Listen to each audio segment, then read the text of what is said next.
In this case, most of the principals were out on bail. It put me out on a limb.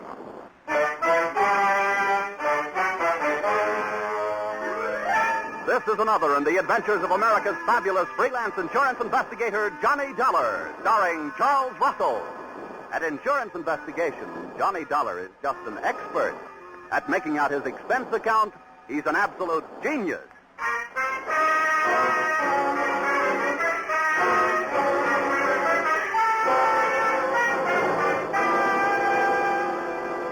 Expense account submitted by Special Investigator Johnny Dollar to Max Krause, Krause Bail Bond and Insurance Agency, New York City, New York.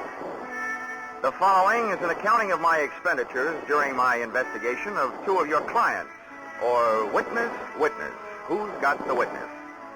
Or, he said, give me liberty or give me debt, and got both. Expense account, item 1.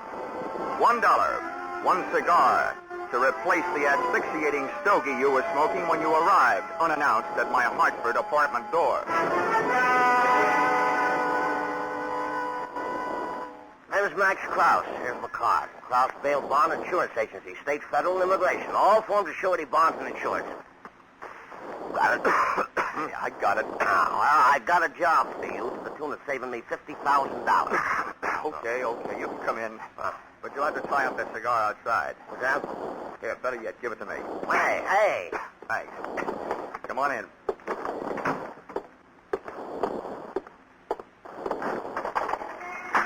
Hey, what's the idea of throwing it out the window? That was an expensive cigar.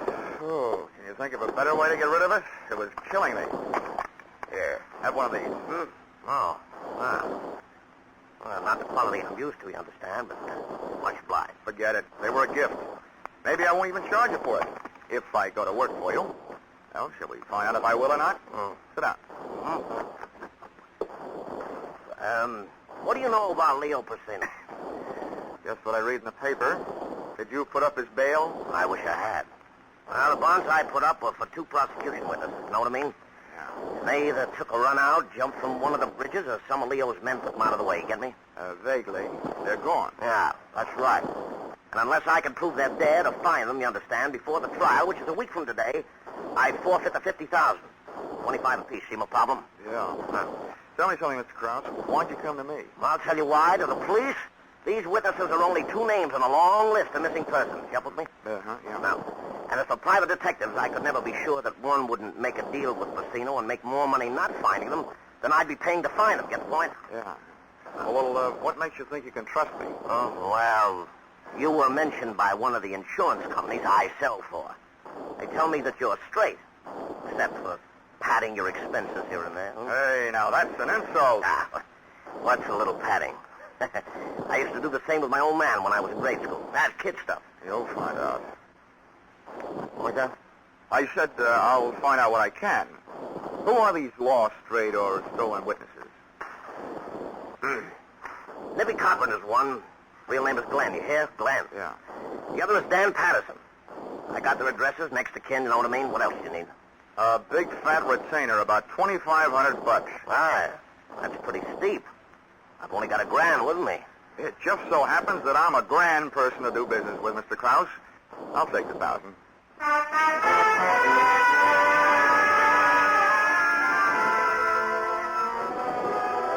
Expense account, item 2, $3.45, train fare, Hartford to New York. A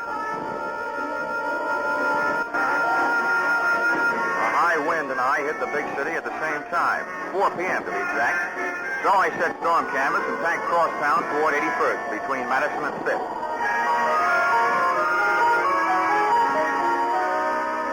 One of the bits of information that had come with that $1,000 bit of paper was the fact that one of the missing witnesses, Nippy Cochran, had a sister. Stage name, Mona Doyle.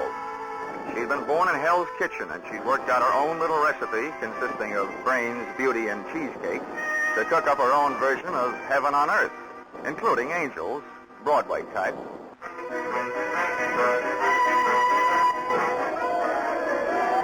When I hove to in front of her 81st Street brownstone, a delivery boy was buzzing his way into the building. Not wishing to argue with Mona over the intercom system on the buzzer panel, I waited for the boy to come out. Caught the door before it closed. Thanks, Bub. Went in and up to a second-floor apartment.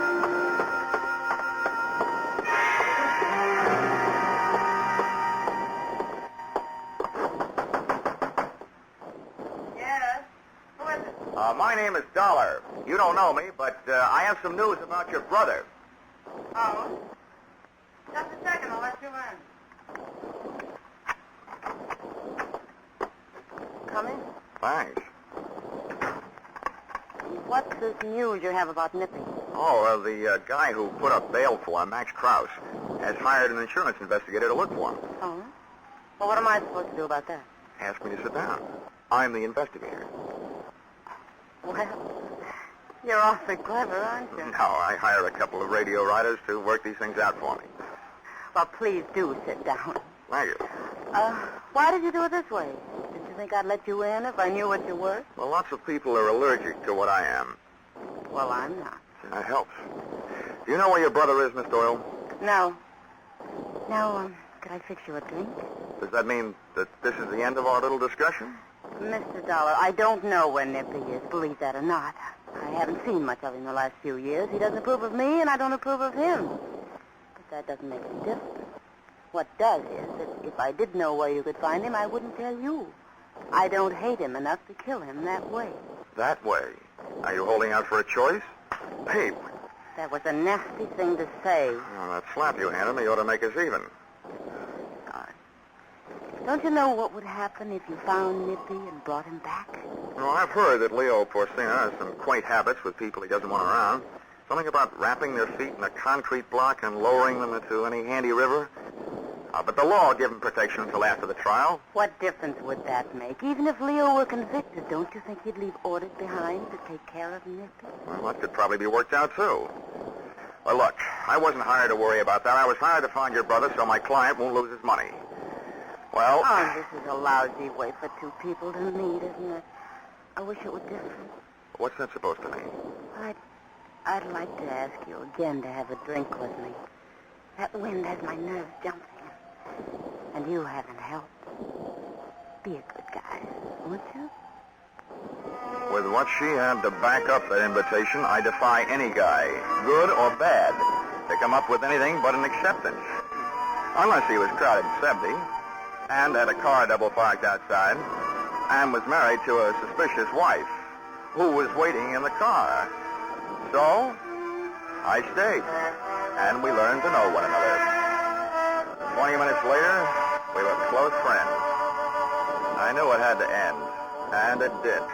The door buzzer sounded, and Mona bounded over to the little button that controlled the lock on the downstairs entrance. Don't be shocked, Johnny. I brush off a lot of my admirers this way. The only thing I admire about you is the act you put on. It's a good one. I'm glad you enjoyed yourself. There was one thing I forgot to tell you about my brother. I can hardly wait. I'm all ears. He gave me everything I have. Without him, I'd have none of all this. Is it Nippy who's on his way up here? That isn't what I mean. All Nippy did was introduce me to Leo Porcina. That's who's on his way up. Oh, yeah. Well, blood may be thicker than water, but where you're concerned, it isn't thicker than champagne with ermine on the side. Hi, Leo. Come on in and see what's on you. Well, what do you know about this? Who's he? Johnny Dollar, an insurance investigator, hired by Krause to find Nippy.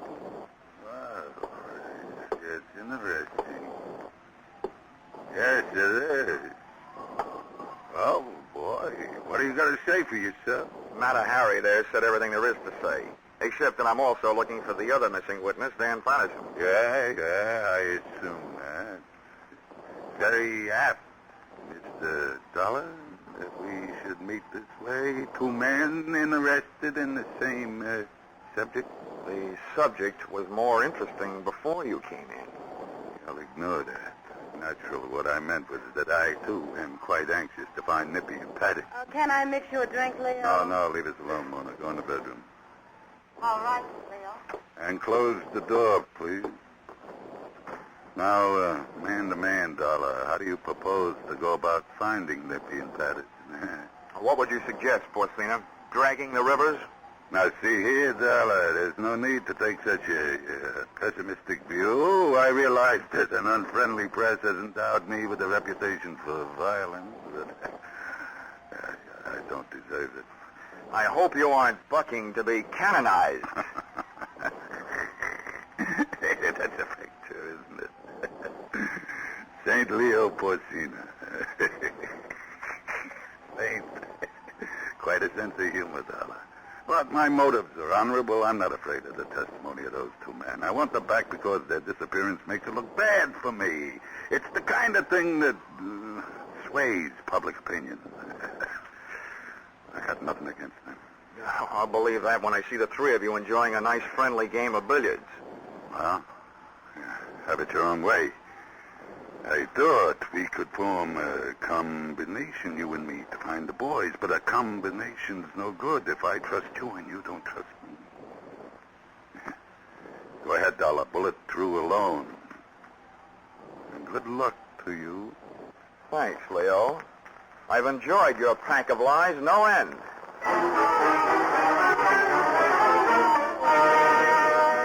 So I put on my top coat, picked up my hat, and left. He didn't shoot me while I was on the stairs, so by the time I felt the sidewalk underfoot, I also felt fairly safe. But not for long. The chauffeur in a limousine parked at the curb took off his uniform cap and put on a hat with an eye-hiding brim. I looked up at the lighted window of Mona Doyle's apartment and saw Leo's figure just slipping out of sight. As I started down the street, the chauffeur was no longer a chauffeur. At a signal from Leo, he had turned into a man who was following me. I grabbed a cab on Madison, and by the time our zigzag trip to Patterson's address was over, I felt reasonably sure that I was no longer being followed.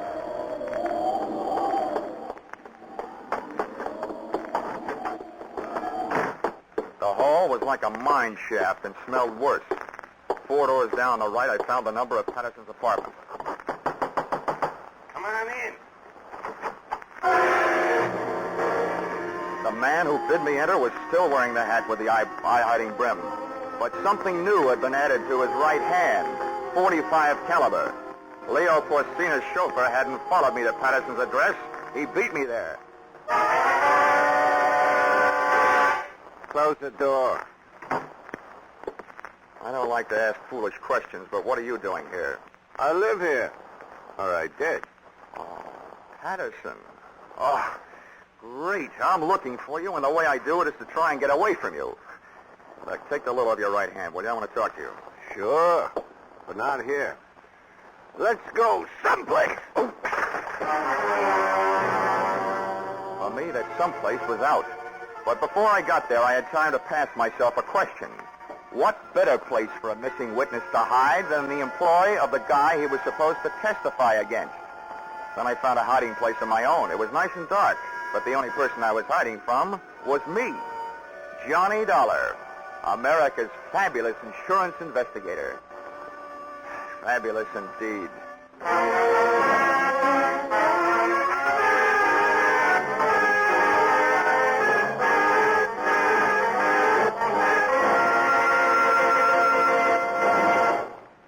In just a moment, we will return to the second act of Johnny Dollar. But first, a battle to the finish, and no holds barred as far as words and opinions are concerned. That's only one of the entertaining elements of People's Platform, a Sunday daytime feature on most of these same CBS stations. Attack and defense and attack again. Politicians, labor leaders, statesmen, farm leaders, men and women from all walks of life find themselves going from the frying pan into the fire many times in each Sunday half-hour session. You'll enjoy People's Platform every Sunday on CBS. Now, with our star, Charles Russell, we return to the second act of yours truly, Johnny Dollar.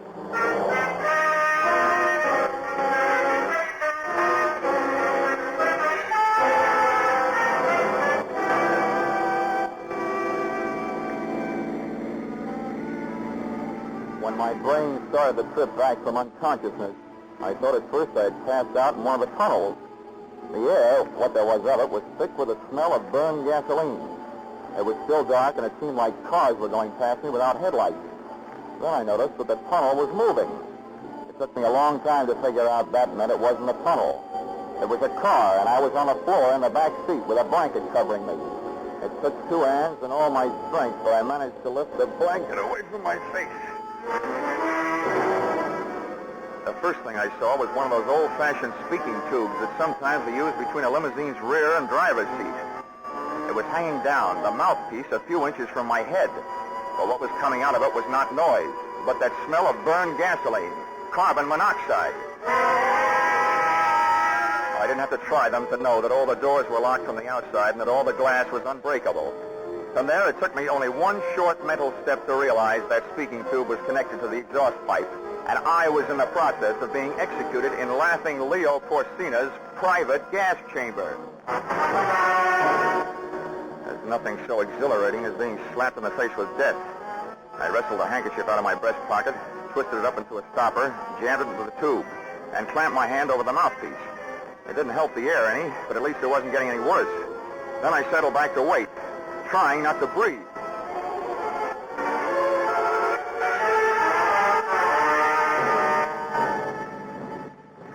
Chauffeur, leg man, executioner, Dan Patterson. Opened the rear door. When we came to a stop, waited a few seconds for the wind to clear out the fumes, then reached in, grabbed me under the shoulders, and dragged me out. I managed to stay limp until we got a few yards off the road and into the brush. Then I dug my heels in and heaved. It was surprise more than strength that toppled him, but it was no time for niceties. I picked up a handy rock and bashed him one on the head.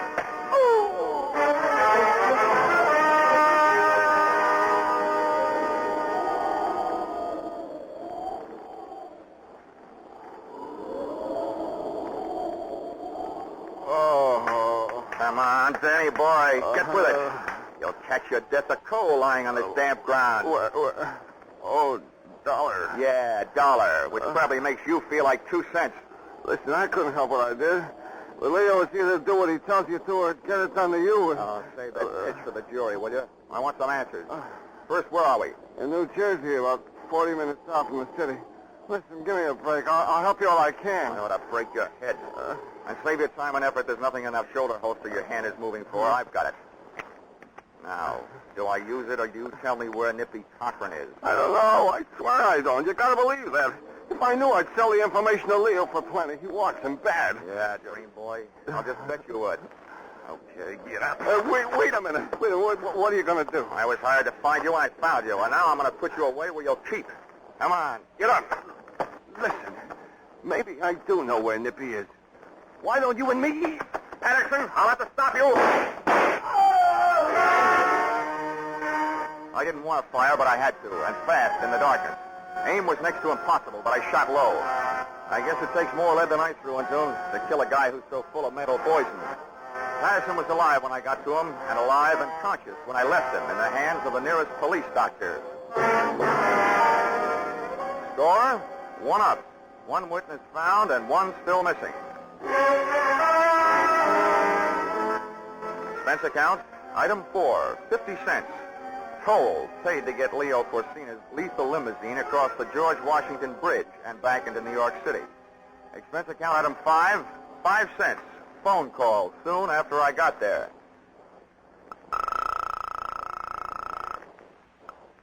Yes? This is Dollar. Let me speak to Leo. Oh, Johnny. Yeah, sorry to disappoint you, but I'm alive and almost well. Johnny, I don't know what you mean, and I don't care what you think of me. You gotta help me. With what? Nailing my casket together? Nippy's in town. He killed Leo. Oh? Well, if it's true, that's a switch. All over the country, defendants are knocking off witnesses, but when I show up, the witness knocks off the defendant. I repeat, if true. It is true. I was with Leo. We went from here to his apartment. Nippy came in with a knife, and you gotta help me. I don't know what to do. Well, it's generally a good idea to call the police. Did you? Are you crazy? Probably. Where is Leo's apartment? Do you have to go over there? Well, why not? All right. Pick me up here. I'll pick you over. Goodbye. Unless she was asking me or telling me, she was right. I must be crazy. I gave myself 10 to 1 odds that my journey would end in a trap. But I've been wrong before. Leo Porcina was in his apartment, all right, ungracefully spread out on the floor in front of a not quite clean white leather chair.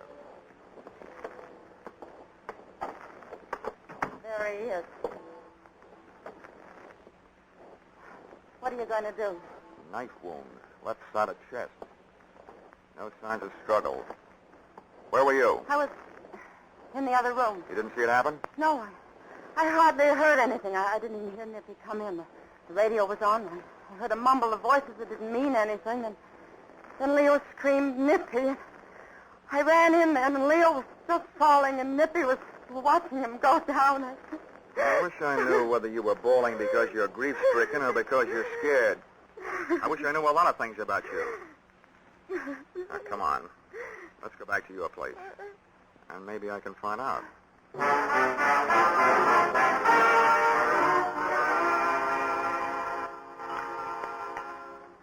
Here you are. Johnny Walker for Johnny Dollar. Oh, thanks. Would you also say it's Johnny on the spot? I don't know why I thought I had the right to ask you to help me. Well, I didn't have anyone else to turn to. Oh, you ought to improve your dialogue. I'm not trying to be clever, Johnny. I'm petrified. Nippy knows I saw him. I'm the only one that saw him. If you could just stay with me until I can get out of town or until this is cleared up. If I could keep my eyes closed, I'd say you weren't worth it. What you're trying to tell me is that you're afraid Nippy will show up with his dandy little carving set and go to work on you. Is that it? It's an awful thing to say about my own brother, but that's right. I'm afraid he'll kill me. He hates me. He blamed me when Leo kicked him out of the combination. Was he right? Of course not. I couldn't make him believe me. He swore he'd pay us off. He did. He sold the information that got Leo indicted, and now he's killed him. You know, that's an interesting point. That he'd go to all the trouble to turn state's witness against Leo and then kill him. Why would he do that? I don't know. What you started to say was to make it look as though you killed him, wasn't it? Yes. He'd do anything to hurt me. John, if you only knew. Hold it. Never mind the dust in my eyes, gorgeous. To frame you, Nippy would have to supply you with a motive. Unless you already had one kicking around someplace. And your silence says you probably have. Johnny. Leo was nailed on tax evasion because it turned out that he had undeclared income deposited in various banks under various people's names. How much is in your account? You're smart. Not very. Doesn't take a wizard to add 2 and 2 and come up with a motive. With Leo out of the way, there's very little chance that you will be dragged into court as an accomplice. And I'll mention in passing the bank balance you didn't deny having. I know it looks bad, Johnny. Please put your drink down. Well, why not? It's empty. I know it looks bad. I'd be in big trouble if the police found out about the account. But do they have to? Johnny. According to all the rules, yeah. I didn't kill him, Johnny. You've got to believe it. I'd like to. You've got to, darling. Don't you think it'd be worth it? There's the money. There's me. Darling. Oh, John. Get away from me! What? Johnny, what's wrong? In this case, everything. I've been slugged and gassed. I'd have shoot a man. I missed my dinner. But the worst of all is you. You think because you've got your kind of hair and your kind of eyes and mouth and the rest of it, you can hide all your lies and greedy ideas behind them and put a leash on any man you see. Well, it might work with a human being, but I'm not human. I'm an insurance investigator. What are you going to do? I'm going to turn you in for murder. That's what I'm going to do. Operator, get on this thing before I change my mind.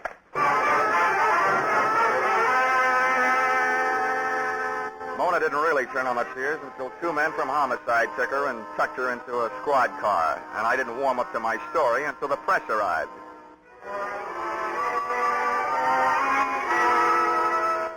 In print, in a very early morning edition that hit the stands at 12:01 a.m., it looked even better than it had sounded. Headline, Insurance Investigator Records Confession of Murderess.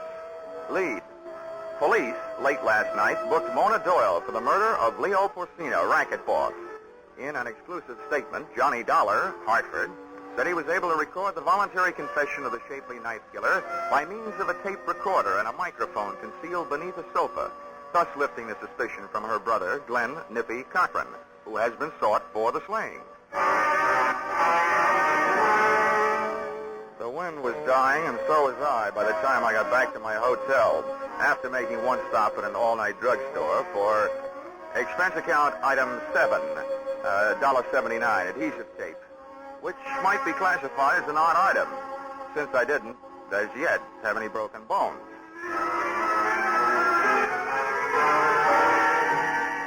In my hotel room, I put the tape and the 2 telephone books, one classified, one general, to what I hoped would be good use, slipped on a dressing gown, and sat down to wait.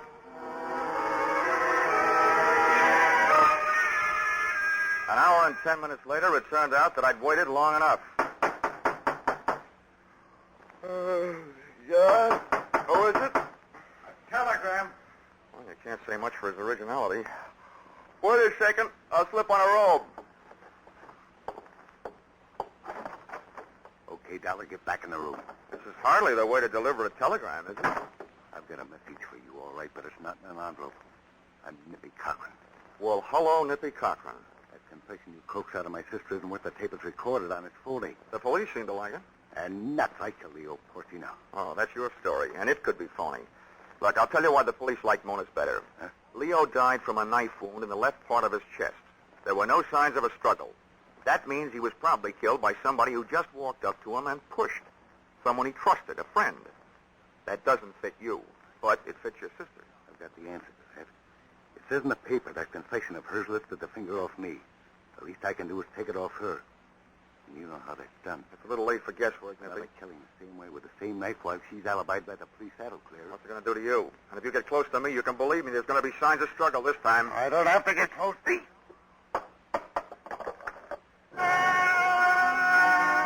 The knife came from the usual place in his collar behind his head. His aim was perfect. I felt the shock just over my heart. But the telephone books I taped to my chest called his number. The knife bounced off, and Nippy stood there with his mouth hanging open. Then I found something to throw. Something I could aim just generally. A chair. He stumbled back from the impact, and before he could collect his wits or his balance, I let him have a barrage.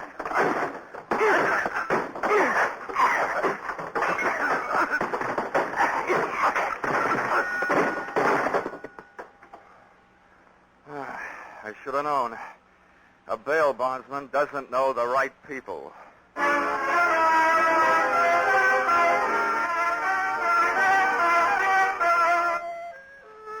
Expense account item 8. $15, doctor fee. If it wasn't worth it to you, it was worth it to me to get that adhesive tape off by using alcohol instead of violence. Expense account item 9, $28.50. Replacement of hotel room furniture broken in final brawl. And expense account item 10, if you don't mind, $367.25. See enclosed bar, cafe, and theater receipts. Buying my way back into the favor of the magnificent Mona. Oh, and you may ask me how I was clever enough to know that she was innocent all that time. I didn't. But I could hope, couldn't I? Expense account total, original retainer not returnable, $500.71. Signed, yours, truly, Johnny Walker. I mean, Dollar.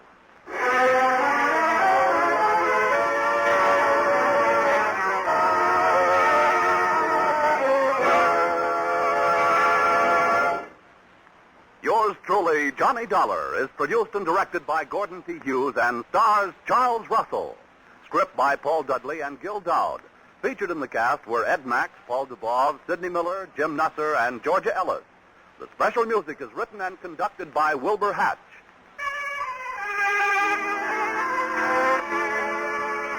Be sure to be with us at this same time next week when another unusual expense account is handed in by Yours truly, Johnny Dollar.